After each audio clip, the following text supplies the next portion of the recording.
Shalom pemirsa CB Indonesia, senang sekali pada kesempatan yang indah kali ini saya bisa berjumpa lagi bersama dengan pemirsa sekalian dimanapun pemirsa berada.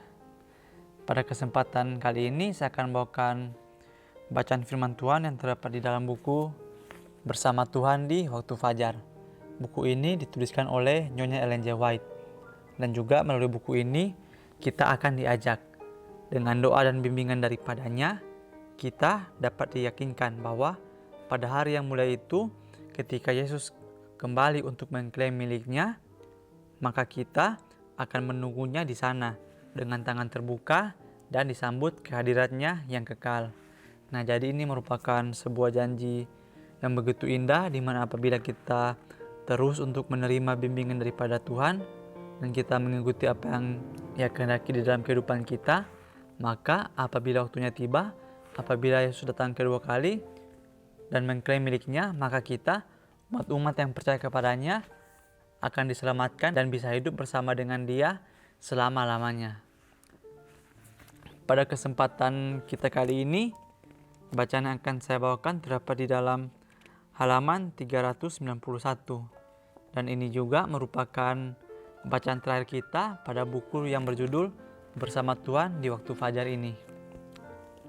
Tapi sebelum saya akan bawakan bacaannya, saya ingin agar saudara sekalian mau untuk mengundang orang-orang di sekitar saudara untuk duduk menonton bersama. Sehingga bacaan yang akan saya bawakan sebentar dapat kita semua dengarkan, diskusikan, dan kita pahami bersama-sama. Bacaan kita pada kali ini berjudul Perkataan ini tepat dan benar. Saudara juga bisa mengambil Alkitab dan membuka di dalam kitab Wahyu 22 ayat 6 yang berbunyi, "Lalu ia berkata kepadaku, perkataan-perkataan ini tepat dan benar, dan Tuhan yang memberi roh kepada para nabi, telah mengutus malaikatnya untuk menunjukkan kepada hamba-hambanya apa yang harus segera terjadi." Pada hari-hari yang tergelap dalam peperangannya yang panjang dengan kejahatan, gereja Tuhan telah diberi pernyataan-pernyataan tentang rencana Tuhan yang kekal. Umatnya telah diizinkan memandang di sembarang kesusahan-kesusahan yang ada sekarang sampai kepada kemenangan-kemenangan yang akan datang. Ketika peperangan itu telah berakhir, umat yang ditebus itu akan masuk untuk memiliki tanah perjanjian itu. Nah, jadi pada awal pembahasan kita kali ini, di sini apabila kita terus percaya kepada Tuhan dan kita menjadi umat-umatnya, maka kita itu akan tiba di suatu masa di mana akan terjadi peperangan antara umat-umat Tuhan dan tentu saja kejahatan.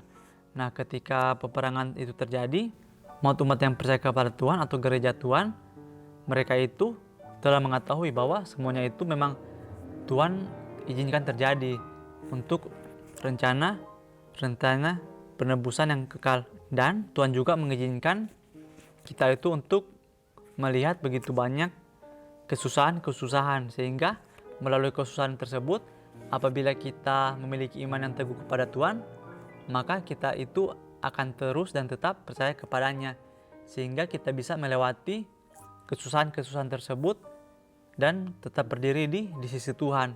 Dan juga sebaliknya, apabila ketika kesusahan-kesusahan itu datang dan kita menyerah atau kita jatuh, maka tentu saja kita itu tidak akan lagi menjadi umat-umat yang berada di sisi Tuhan, dan mungkin saja kita akan menjadi orang-orang yang akan menyerang umat-umat pilihan Tuhan. Sehingga melalui kesusahan-kesusahan tersebut, apabila kita bisa melewatinya, maka tentu saja kita itu akan mendapatkan kemenangan, dan tentu saja kita itu memiliki tanah yang dijanjikan Tuhan, yaitu tanah perjanjian. Khayal-khayal tentang kemuliaan pada masa yang akan datang, yakni pemandangan-pemandangan yang digambarkan oleh tangan Tuhan, haruslah menjadi pusat perhatian gereja yang sekarang. Bila mana pertentangan dari zaman ke zaman dengan cepat menuju akhirnya, dan berkat-berkat yang dijanjikan itu segera akan diwujudkan dalam kesempurnaannya. Dengan menggunakan senjata kebenaran Kristus, gereja akan memasuki peperangannya yang terakhir. Indah bagaikan bulan purnama, bercahaya bagaikan surya, dahsyat seperti bala tentara dan panji-panjinya. Ia akan pergi ke seluruh dunia sambil mengalahkan dan menaklukkan. Bacaan ini diambil dari buku Alfa dan Omega jilid 4 halaman 306 sampai 309. Nah, jadi di sini dikatakan bahwa khayal-khayal tentang kemuliaan Tuhan itu haruslah menjadi pusat perhatian gerejanya yang sekarang. Nah, jadi kita itu sebagai umat-umat yang percaya kepada Tuhan, kita itu tidak boleh terlena dengan kesenangan yang dunia tawarkan saat sekarang ini. Mungkin ketika kita berada sekarang ini, kita memiliki apa yang kita punya sekarang, kita merasa senang dan merasa puas. Tetapi tentu saja apa yang kita rasakan sekarang ini hanyalah bersifat sementara dan juga hanya titipan Tuhan saja. Sehingga di sini kita itu harus memiliki pusat perhatian, atau kita itu harus menaruh perhatian kita kepada kemuliaan Tuhan. Karena apabila kita menaruh harapan kita kepadanya, maka kita itu akan mendapatkan kebahagiaan yang sempurna dan juga yang sejati. Di sini juga dikatakan bahwa apabila kita menaruh harapan kita kepada Tuhan, maka kita itu akan mendapatkan berkat-berkat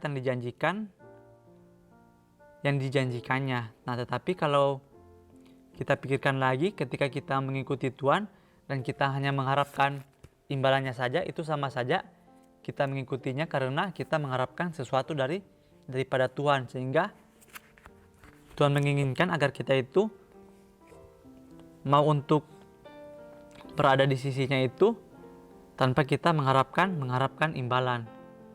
Mungkin kalau pertama kali kita berjalan bersama Tuhan, pasti kita itu berpikir, oh kedepannya saya ini akan baik-baik saja karena Tuhan itu akan menjamin kehidupan kita. Tapi seiring berjalannya waktu, ketika kita melakukan apa yang Tuhan kehendaki di dalam kehidupan kita itu tidak akan lagi memikirkan diri kita. Karena tanpa kita sadari, Tuhan itu telah menyediakan yang kita butuhkan.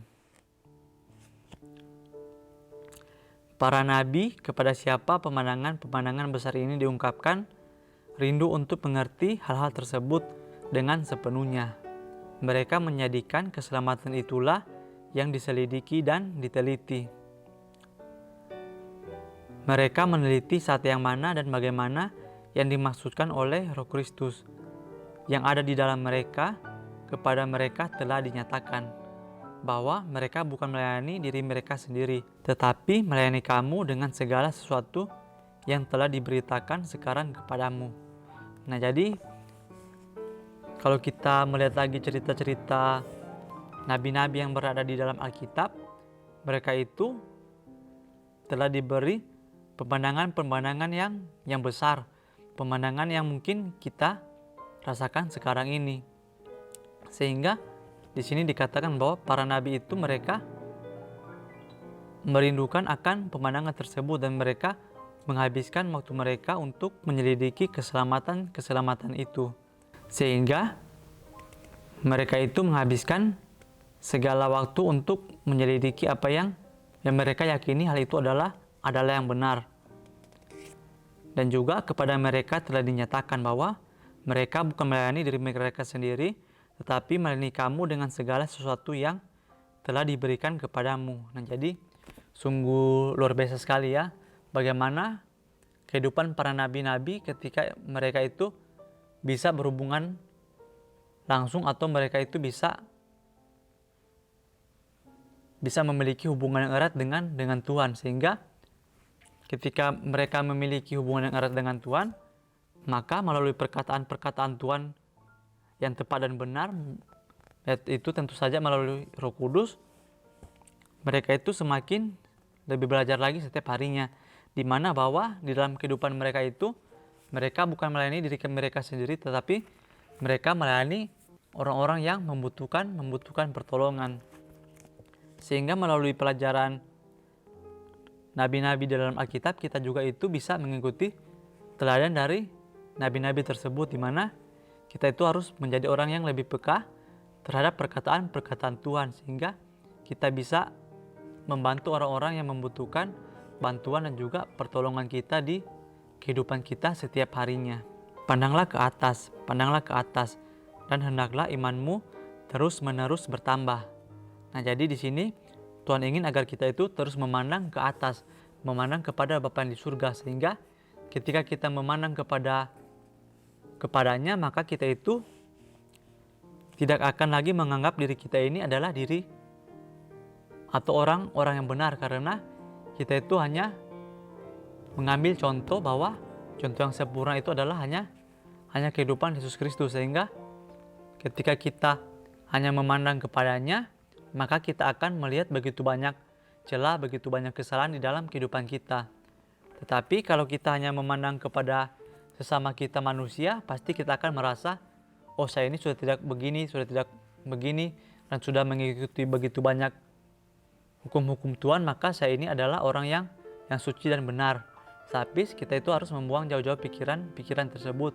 Karena jika kita membandingkan diri kita dengan sesama kita manusia, maka tentu saja kita akan menganggap diri kita itu diri kita itu adalah yang paling benar. Sehingga di sini dikatakan bahwa pandanglah ke atas, sehingga kita itu bisa terus-menerus untuk bertumbuh di dalam iman dan juga kerohanian kita. Biarlah iman ini membimbing engkau sepanjang jalan yang sempit, yang membawa melalui pintu-pintu gerbang kota itu ke dalam tempat yang megah di seberang sana, kepada kemuliaan yang besar di masa depan dan tidak terbatas yang disediakan untuk orang-orang yang ditebus. Nah, seperti yang saya katakan sebelumnya, bagaimana kita itu harus memandang terus kepada Yesus, sehingga ketika kita melakukannya, maka di masa depan itu di sini dikatakan bahwa kita itu akan, atau Tuhan sudah menyediakan kepada kita tempat yang layak untuk kita tinggali, sehingga kita semua, yaitu umat-umat yang mengikuti kehendak Tuhan, kita akan ditebus dan akan diselamatkan. Karena itu, saudara-saudara, bersabarlah sampai kepada kedatangan Tuhan. Sesungguhnya petani menantikan hasil yang berharga dari tanahnya, dan ia sabar sampai turun hujan musim gugur dan hujan musim semi. Kamu juga harus bersabar dan harus meneguhkan hatimu, karena kedatangan Tuhan sudah dekat. Kutipan ini diambil dari buku Alfa dan Omega, jilid 4, halaman 315 sampai 316. Nah, jadi di akhir pembahasan kita kali ini, Tuhan ingin agar kita melihat kepada kehidupan para petani, di mana petani itu ketika mereka menanam, mereka itu terus bersabar menantikan hujan, dan lama-kelamaan apa yang mereka tanam itu pasti akan bertumbuh dan juga menghasilkan buah. Nah, kita juga itu harus seperti kehidupan para petani, di mana kita itu harus belajar untuk memiliki tabiat yang seperti Yesus Kristus, di mana kita itu harus terus melakukan kebaikan di dalam kehidupan kita dan mementingkan orang lain terlebih dahulu daripada diri kita, sehingga lama-kelamaan apabila waktunya tiba, maka apa yang kita lakukan sama ini itu akan menjadi tabiat kita dan juga akan menjadi karakter kita, sehingga apabila waktunya tiba kita itu bisa hidup bersama-sama dengan Yesus. Mungkin ini saja yang bisa saya sampaikan kali ini. Kiranya melalui pembacaan kita kali ini yang berjudul perkataan ini tepat dan benar, kita itu bisa mempraktikkan apa yang kita telah baca selama ini, yang kita baca di dalam firman Tuhan, sehingga orang-orang juga bisa merasakan kasih Tuhan melalui tingkah laku dan juga perbuatan kita. Sampai bertemu lagi di pembahasan berikutnya. Saya Boa dalam nama Tuhan Yesus. Terima kasih. Amin.